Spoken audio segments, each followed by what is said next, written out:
ये भारत में सबसे पावरफुल जॉब है क्योंकि वह राज्य सरकार उस अधिकारी को कुछ समय के लिए सस्पेंड कर सकती है, लेकिन हमेशा के लिए नौकरी से निकालने का अधिकार उसे नहीं होता है। सबसे डरा हुआ यही कर्मचारी रहता है कि ये डीएम है ना, डीएम, इसका नाम होता है कलेक्टर। ये राजा से कम नहीं है ये। तो आप जब आईएएस बनिएगा, 25-30 साल का अनुभव हो जाएगा, तो पूरा झुंड में रहिएगा, आप लोगों को बिल्डिंग में रखा जाएगा। 311 आर्टिकल 311 में कहा गया है कि संघ लोक सेवा आयोग के जो भी नौकरी करता है संघ लोक सेवा आयोग के द्वारा, उनकी नौकरी से आप ऐसे नहीं कि एक झटके में उनको नौकरी से निकाल दे, ठीक है। तो उनको ना क्या करना है, आप लोग को संरक्षण देना है। संविधान उन लोगों को क्या देता है, संरक्षण देता है। किसके तहत? 311 के तहत। इसलिए देखिएगा, आईएएस अधिकारी जो डीएम एसपी होते हैं, इन लोगों को नौकरी से निकालना काफी टफ हो जाता है। जो डीएम वगैरह होते हैं, डीएम एसपी मजिस्ट्रेट, इन लोग को नौकरी से निकालना काफी टफ हो जाता है, क्योंकि अगर आपने यूपीएससी या स्टेट पीसीएस के थ्रू क्या लिया है, जॉब लिया है, तो आपके लिए संरक्षण का अधिकार किसमें है? 311 में है। किसमें दिया गया है? 311 में दिया गया है, ठीक है। तो संघ लोक सेवा आयोग या फिर जो भी राज्य लोक सेवा आयोग है, इनके कर्मचारियों का संरक्षण आपसे पूछ चुका है कि संघ या राज्य लोक सेवा आयोग के कर्मचारियों का संरक्षण आर्टिकल संख्या कितना में दिया गया है? तो आर्टिकल संख्या 311 में दिया गया है। किसमें दिया गया? 311 में। अब हम चलते हैं 312, उसके बाद चलेंगे 315। देखिए 312 में क्या कहा है, तो इसको पहले समझते हैं। अखिल भारतीय सेवा क्या होती है? 3 टाइप की नौकरी को ध्यान से समझिए। ये 3 नौकरी, एक होती है अखिल भारतीय सेवा। अखिल भारतीय सेवा, अखिल भारतीय सेवा, सेवा का अर्थ होता है नौकरी, सर्विस, अंग्रेजी में कहते हैं सर्विस। ऑल इंडिया सर्विस, इसे क्या कहेंगे? All India service. एक होता है केंद्रीय सेवा, केंद्रीय सेवा, सेंट्रल सर्विस, केंद्रीय सेवा, सेंट्रल गवर्नमेंट का नौकरी, सेंट्रल सर्विस। और एक होता है राज्य सेवा, राज्य सेवा, state service, state service, state service. देखिए इन तीनों में मेन अंतर क्या होता है? इसमें होता है जो अखिल भारतीय सेवा होती है, इसमें आपकी नियुक्ति करती है केंद्र सरकार, आपकी नियुक्ति करती है केंद्र सरकार और भेज देती है राज्य सरकार के पास कि जाइए उस राज्य में ड्यूटी कीजिएगा और उसी राज्य से सैलरी ले लीजिएगा। जैसे आईएएस अधिकारी, आईएएस अधिकारी को सेंट्रल गवर्नमेंट नियुक्त करती है, ट्रेनिंग दे देती है, सेंट्रल गवर्नमेंट ट्रेनिंग दे दी। अब उसका कैडर डिसाइड करेगी कि किस स्टेट में उसे भेजना है। गुजरात में भेजेगी, कहेगी जाओ गुजरात में सर्विस करो, गुजरात में नौकरी करो, वहीं से सैलरी ले लेना। तो ऐसी नौकरी जिसे केंद्र सरकार नियुक्त करती है और केंद्र सरकार ट्रेनिंग देती है,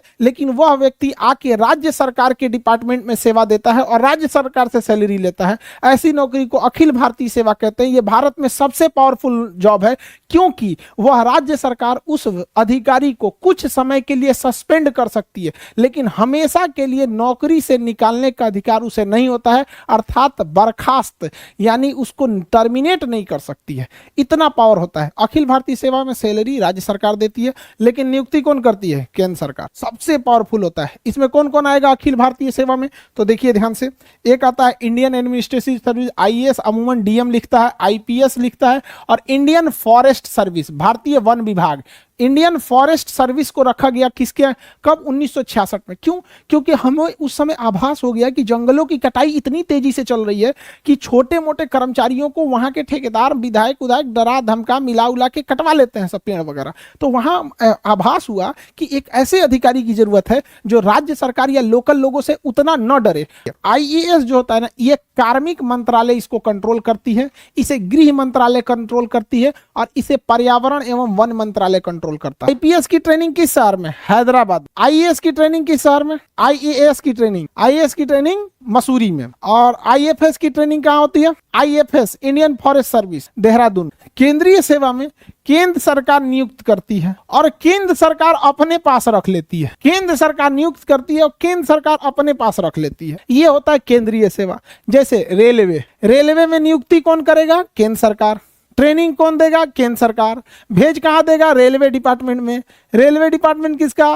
केंद्र सरकार का। सैलरी कौन देगा? केंद्र सरकार। अगर आपको राजदूत बना के अमेरिका भेज दिया जाता है, अगर आपको राजदूत बना के अमेरिका भेज दिया जाता है, तो नियुक्ति कौन करेगी? केंद्र सरकार। किसके थ्रू? यूपीएससी के थ्रू नियुक्ति करेगी केंद्र सरकार और सैलरी देगी केंद्र सरकार। आपको कभी जापान, अमेरिका, रूस भेजेगी तो केंद्र सरकार के निर्देश पर जाएंगे। यूपीएससी में अगर आपको इंडियन पोस्टल सर्विस मिल गया या इंडियन रेवेन्यू सर्विस मिल गया, इंडियन रेलवे सर्विस मिल गया, तो ये सब केंद्रीय जॉब होते हैं। कौन से जॉब होते हैं? केंद्रीय जॉब। तो जरूरी नहीं कि यूपीएससी में आपको सब अखिल भारतीय सेवा मिल जाए। राज्य सरकार आपको नियुक्त करेगी, राज्य सरकार नियुक्त करेगी, राज्य सरकार ट्रेनिंग देगी और राज्य सरकार काम कराएगी आपसे और वेतन देगी। सारा चीज जब राज्य सरकार के अंडर में आ जाता है तो राज्य सेवा कहलाता है। क्या कहलाता है? राज्य सेवा। जैसे बिहार दरोगा, जैसे दरोगा का एग्जाम, दरोगा का वैकेंसी कौन निकालता है? राज्य सरकार। एग्जाम कौन लेगा? राज्य सरकार। ट्रेनिंग देगी राज्य सरकार, काम कराएगी राज्य सरकार, और उसके बाद से आपको सस्पेंडो कर देगी राज्य सरकार, निकाल के फेंकियो देगी राज्य सरकार, टर्मिनेट भी कर देगी राज्य सरकार। सबसे डरा हुआ यही वाला रहता है, सबसे डरा हुआ यही कर्मचारी रहता है, क्योंकि राज्य सरकार के अंडर में ही सब कुछ रहता है। अरे भैया हमरा उठा के मत फेंक दियो। समझ में आएगी नहीं? अब जैसे कोई केंद्र सरकार, कोई एसएससी से आया है और Indian service selection board, SSC service selection commission, तो ये होता है ना स्टाफ सिलेक्शन वाला, सर्विस सिलेक्शन नहीं जी, वो तो दूसरा होता है, एसएसबी हो जाएगा, एसएससी। अब उसमें आपको कोई इनकम टैक्स में इंस्पेक्टर बन के आए तो केंद्रीय नौकरी है। बिहार सरकार उसको सस्पेंड भले कर सकती है लेकिन नौकरी से हटा नहीं सकती है अगर कुछ गड़बड़ करेगा। हालांकि वो केंद्र सरकार का है, बिहार सरकार उसको कुछ टच भी नहीं करेगी, यूपी सरकार। आप रेलवे में टेक्नीशियन, सपोज कीजिए लोको पायलट है, ट्रेन चला रहे हैं, ऐसे स्टीयरिंग नहीं होता जी, ए9 हैंडल होता है, ट्रेन चला रहे हैं, तो क्या राज्य सरकार आपको, यूपी सरकार का ये खराब ट्रेन चला रहे हो हटो, नहीं हटा पाएगी? कौन हटाएगा? केंद्र सरकार हटाएगी। तो सबसे ज्यादा कर्मचारियों के पास पावर किसके पास रहता है? अखिल भारतीय सेवा के, और सबसे कम राज्य सरकार के पास। जैसे पुलिस हो गया, सरकारी स्कूल के टीचर देखिएगा पोलियो पिलाने के लिए भेज देता है, कभी कभी चुनाव में ड्यूटी लगा देता है, कहीं कहीं तो नहीं लगाए ना इन लोग चुनाव में ड्यूटी। डीएम पूरे जिले के चुनाव का अपना सबसे बड़ा अधिकारी होता है, डिस्ट्रिक्ट मजिस्ट्रेट सबसे बड़ा पावरफुल होता है। लोग कहते हैं कि पढ़ लिख के राजा बनोगे, तो उन बकलोलवन को बोलिएगा कि जो डीएम है ना, डीएम डिस्ट्रिक्ट मजिस्ट्रेट, ये राजा ही है, समझ में गया? इसका नाम होता है कलेक्टर, टैक्स कलेक्ट करता है पूरे राज्य से, ये राजा से कम नहीं है, ये पूरा जिला इसी के अंडर में आता है। तो जो अगर बोलेगा कि पढ़ लिख के राजा बनोगे तो कहिएगा हाँ अभी नाम बदल गया, उसी का नाम है डीएम। और पुराना राजा हो जाएगा तो कमिश्नर, डायरेक्टर, फिर बड़ी ज्यादा जाएगा, additional secretary, joint secretary, secretary, chief secretary. Chief secretary तो बहुत बड़ा पावर होता है, समझ में आ रहा है कि नहीं आ रहा? मुख्यमंत्री कोई भी डिसीजन चीफ सेक्रेटरी से पूछ के लेते हैं, चीफ सेक्रेटरी साहब क्या कहना है आपका? तो भैया चीफ सेक्रेटरी बहुत पुराना होता है। ये आईएएस जो निकालते हैं लोग ना, 25-30 साल का जब आपके पास अनुभव हो जाता है, बूढ़े हो जाते हैं, तब आप लोग को चीफ सेक्रेटरी बनाया जाता है। तो आप जब आईएएस बनिएगा, 25-30 साल का अनुभव हो जाएगा, तो पूरा झुंड में रहिएगा, आप लोगों को बिल्डिंग में रखा जाएगा। जितना पुराट आईएएस रहेगा सब ना, यूपीएससी निकाला हुआ, आप लोग कैसे क्लास में बैठे हैं, अभी एग्जाम निकालना है आप लोग को, सबकी ख्वाहिश है यूपीएससी निकाल लें।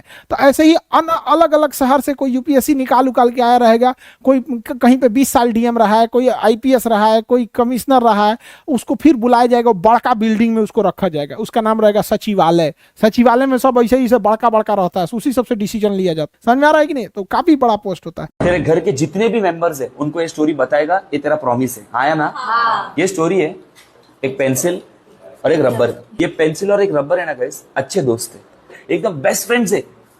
एक दिन क्या हो जाता है, ये पेंसिल है ना, पेंसिल रबर को सॉरी बोल देता है, तो अपना खास दोस्त है, उसके मुंह से सॉरी थैंक यू मजा नहीं आता है ना। पेंसिल पहली बार ये रबर को सॉरी बोलता है ना, तो रबर को थोड़ा अजीब लगता है। रबर बोलता है भाई अपने में सॉरी थैंक यू कब से आ गया?